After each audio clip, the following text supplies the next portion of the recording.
نجیف برنامه‌ساز کامپیوتری فرودگاه دوشنبه که با اتهام قاچاق 60,000 دلار به شرط بیرون رفتن از محله زیست در آزادی قرار داشت، چند روز قبل در مرز با ازبکستان دستگیر شده است. یک منبع پایگاه خبری بامداد گفت الهام نجیف را هنگام کوشش فرار از قلمرو تاجیکستان دستگیر کردند. معمولا آنهایی که به شرط بیرون نرفتن از محله زیست در آزادی قرار دارند بر روی خط سیاه افراد ممنوع الخروج شامل کرده می شوند. وقتی الهام نجیف میخواست با راه زمینی از مرز تاجیکستان به ازبکستان عبور کند، مرزبانهای تاجیک نام او را در کامپیوتر زدند و معلوم شد که او حق سفر به خارج کشور را ندارد. به این دلیل او را دستگیر کردند و چاره پیشگیری نسبت به وی از آزادی شرطی به حبس پیشکی عوض کرده شد.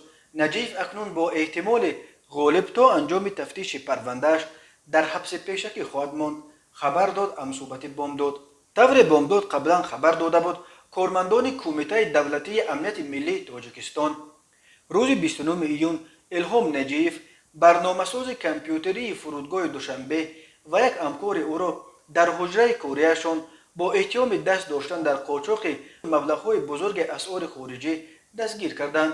منبع پایگاه خبری بامداد خبر داد که کارمندان کمیته دولتی امنیت ملی از حجره کاری الهام نجیف و همکارش 60,000 دلار پول نقد پیدا کردند. بنا به اطلاع دریافته الهام نجیف در فرودگاه متخصص ایتی بود، ولی برای تأمین روزگار به صاحبکاران برای انتقال پولشان به خارج کشور کمک میکرد. همصحبتان بامداد گفتند که او اساساً به سمت دبی پول میفرستاد. به گفته این منابع بعد دستگیر شدن کارمندان فرودگاه کوشش کردند که به افسر امنیت پاره داده جان خود را خلاص کنند، ولی آن افسر که ضمناً کوراتور فرودگاه نیز است نجیف و شریکش را دشنام داده از گرفتن 10,000 دلار دست کشیده است، نقل کرد یکی از همصحبتان بامداد. و گفته این منابع کارمندان کمیته دولتی امنیت ملی صاحبکاری را که گمان می رود 60,000 دلار آماده برای انتقال به دبی به او تعلق دارد نیز بازپرسی کردند. به الهام نجیف و شریکش بر اساس ماده 286 کودکس جنایتی تاجیکستان برای معامله غیر قانونی با اسعار خارجی جریمه هنگفت و یا از 7 تا 9 سال زندان تهدید میکند.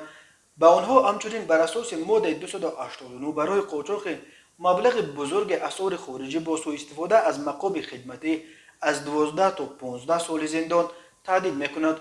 حالا به نجیف میتواند همچنین کوشش فرار از جوابگری جنایتی را نیز بار کنند که حالت وزنین کننده به حساب میرود.